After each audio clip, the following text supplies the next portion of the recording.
લોકસભા ચૂંટણીને લઈ અંતિમ તબક્કામાં 11 વાગ્યા સુધીમાં 26.30% મતદાન. સૌથી વધુ હિમાચલ પ્રદેશમાં 31%, તો ઉત્તર પ્રદેશમાં 28%થી વધુ મતદાન.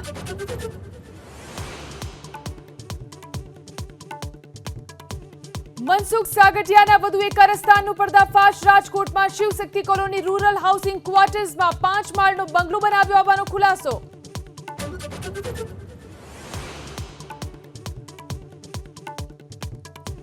ગરમીના પ્રકોપ વચ્ચે શાળાઓનું વેકેશન લંબાવવાની માંગ. 1 સપ્તાહ વેકેશન વધારવા શાળા સંચાલક મંડળ શિક્ષણ વિભાગને કરશે રજૂઆત.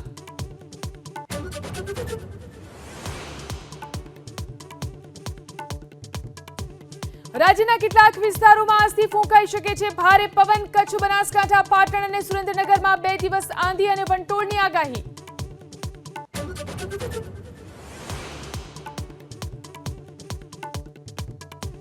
અગ્નિકાંડ બાદ રહી રહીને જાગ્યું રાજકોટ પ્રશાસન. નાના મોવા સર્કલ સહિત 3 ખાનગી મેળા કરાવાયા બંધ. રેસકોર્સમાં વેકેશન મેળો પણ બંધ.